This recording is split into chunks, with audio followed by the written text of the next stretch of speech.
क्या केरल के चुनाव में कांग्रेस की जीत होने के साथ ही ज्ञानेश कुमार के लिए केरल की जेल के दरवाजे खुलने वाले हैं? जी हां, आज की तारीख में जब भी ज्ञानेश कुमार को लेकर राहुल गांधी ये कहते हैं कि हम आपको छोड़ेंगे नहीं, तब हर कोई कहता है कि नए नियम बन गए हैं और उन नियमों के तहत अब तो इम्यूनिटी मिली हुई है ज्ञानेश कुमार को, लिहाजा राहुल गांधी चाहे भी तो ज्ञानेश कुमार का बाल भी बांका नहीं कर सकते। लेकिन क्या ये नए नियम उस पुरानी फाइल के खुलने के बाद ज्ञानेश कुमार को बचाने के लिए पर्याप्त होंगे? एक फाइल जो फाइल आज से दशकों पुरानी है, एक फाइल जो 20 साल से कहां गुम हो गई थी किसी को पता ही नहीं चला।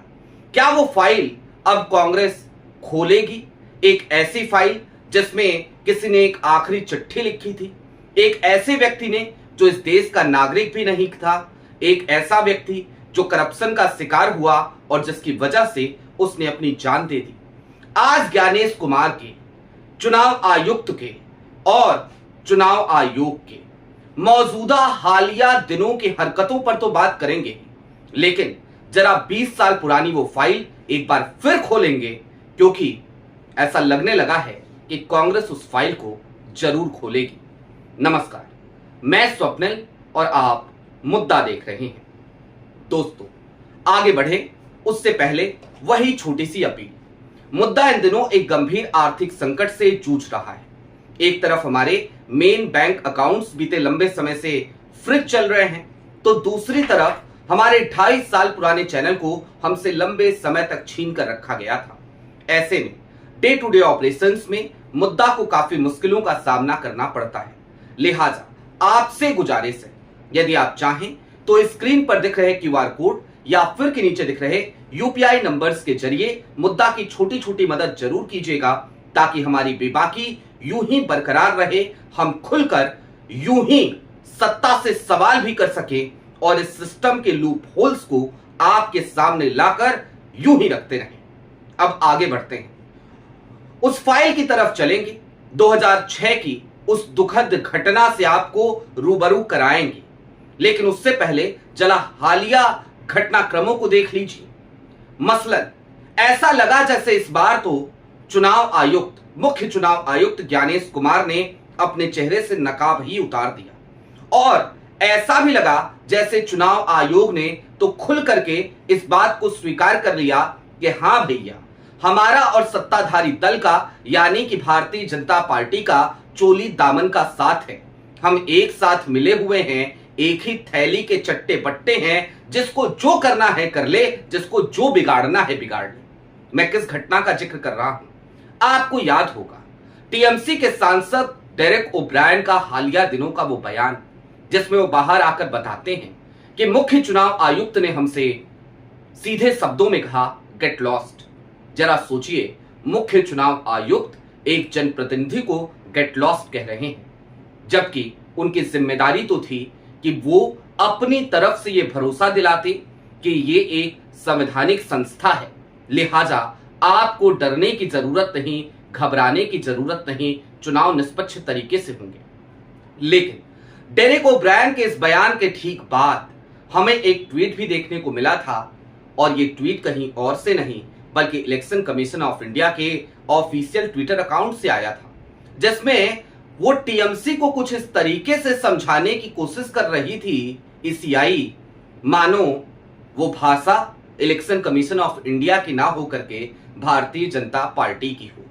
अब जाहिर सी बात है, जब इस तरीके के माहौल पैदा हो जाते हैं तो चुनाव आयोग जैसी महत्वपूर्ण संस्था, संवैधानिक संस्था, जिसकी जिम्मेदारी निष्पक्ष रूप से चुनाव कराने की हो, उस पे सवालिया निशान तो उठते ही हैं, संदेह तो पैदा होता ही है।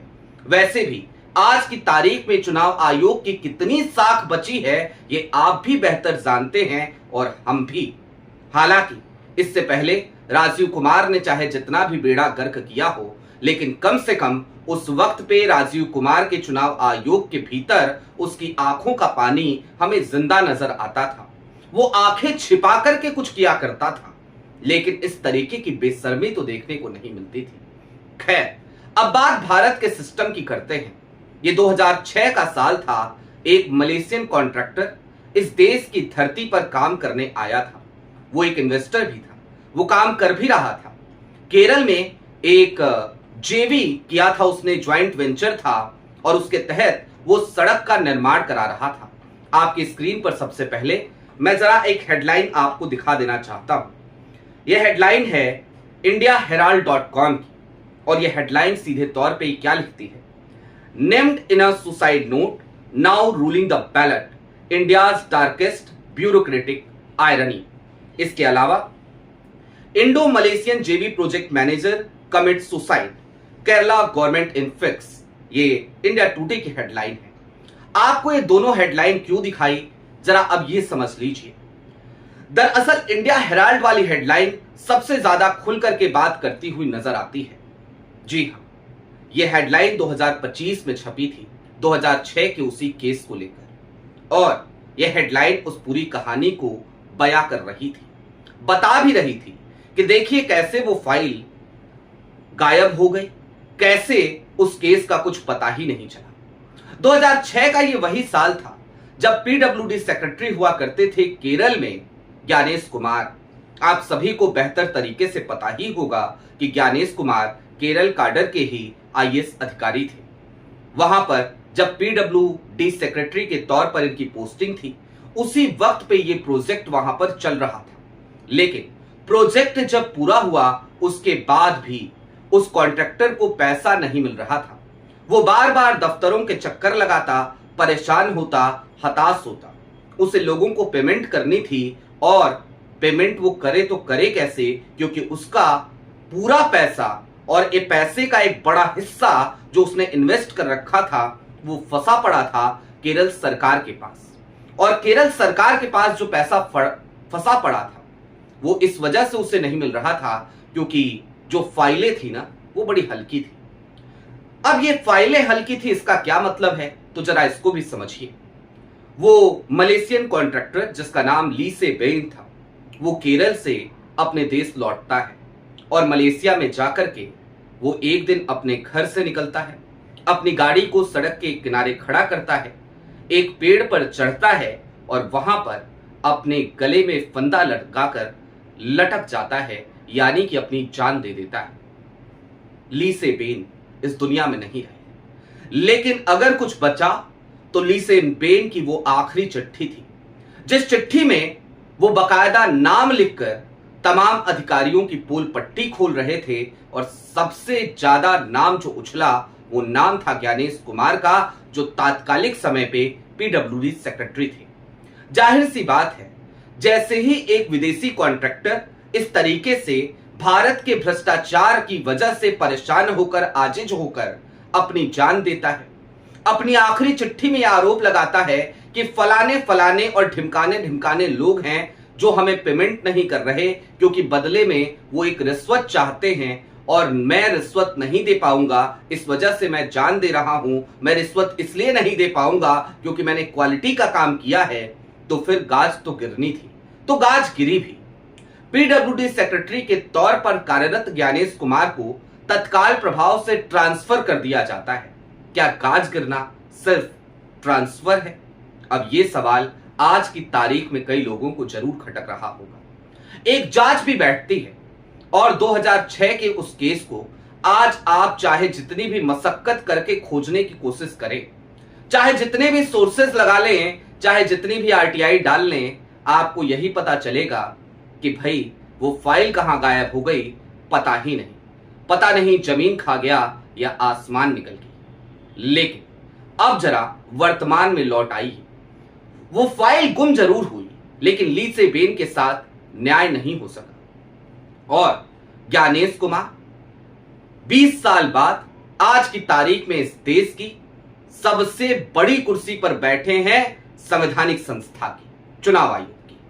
यानी कि कुल मिलाकर इस बात को समझिए कि एक तरफ ली से बेन उनकी रूह न्याय का इंतजार करती रही, तो दूसरी तरफ ज्ञानेश कुमार सने सने सफलता की सीढ़ियां चढ़ते हुए पहले देश के गृह मंत्री अमित शाह के खासम खास बने, सहकारिता मंत्रालय में बतौर सचिव काम किया और आज की तारीख में शाह साहब के लाडले, आंखों के दुलारे तारे वो अब देश के मुख्य चुनाव आयुक्त हैं। एक ऐसे मुख्य चुनाव आयुक्त जो बार बार विपक्ष को आंखें दिखाते हैं, जो बार बार विपक्ष से सवाल करते नजर आते हैं और जो बार बार विपक्ष पे तंज कसते नजर आते हैं। विपक्ष के हर सवाल का माखौल भी बनाते हैं, लेकिन विपक्ष भी तो विपक्ष ही है ना। विपक्ष भी सहेगा तो कब तक सहेगा। अब मैंने क्यों कहा कि केरल वाली ये फाइल बड़ी भारी पड़ने वाली है। अब जरा चलते चलते उन नए नियमों का भी जिक्र कर लिया जाए तो बेहतर होगा। नए नियम जरूर बनाए गए, इम्यूनिटी जरूर दी गई, लेकिन ये इम्यूनिटी क्या कहती है जानते हैं? ये इम्यूनिटी ये कहती है कि बतौर मुख्य चुनाव आयुक्त या फिर कि बतौर चुनाव आयुक्त लिए गए अपने कार्यकाल के दौरान किसी भी फैसले की वजह से कोई भी मुकदमा दर्ज नहीं किया जा सकता मुख्य चुनाव आयुक्त या फिर कि चुनाव आयुक्तों पर। यानी कि जिस वक्त पे ज्ञानेश कुमार चुनाव आयोग ज्वाइन करते हैं उस दिन से लेकर के आज तक जो भी वो फैसले ले रहे हैं उस फैसले को चैलेंज नहीं किया जा सकता। उस फैसले को चैलेंज तो किया जा सकता है, लेकिन उसके लिए ज्ञानेश कुमार को कोई सजा नहीं दी जा सकती। जाहिर सी बात है, यहां पर तो इम्यूनिटी मिली ही हुई है। लेकिन व्हाट अबाउट केरला? और आज की तारीख में आप सबको पता है कांग्रेस केरल में जीत के मुहाने पर खड़ी है। राहुल गांधी बार बार कहते हैं किसी को भी छोड़ा नहीं जाएगा, तो जाहिर सी बात है केरल में ही दबी वो फाइल आज की तारीख में ज्ञानेश कुमार का सरदर्द बढ़ाने के लिए काफी है। अगर राहुल गांधी चाहें तो केरल में जीत हासिल करने के बाद वो उस फाइल को खुलवा सकते हैं। अगर राहुल गांधी चाहें तो उस फाइल की बदौलत वो कटघरे में ज्ञानेश कुमार को खड़ा भी करवा सकते हैं, और अगर राहुल गांधी चाहे और दोष साबित होता है, सिद्ध होता है ज्ञानेश कुमार का, तो उनको सजा भी दिलवा सकते हैं। यानी कि ये मौजूदा चुनाव 5 राज्यों के, इनमें आज की तारीख में केरल का चुनाव सबसे बड़ा सरदर्द है ज्ञानेश कुमार के लिए, क्योंकि अगर वहां कांग्रेस जीतती है तो फिर मुश्किलें ज्ञानेश कुमार की आपको बढ़ती हुई नजर आएंगी।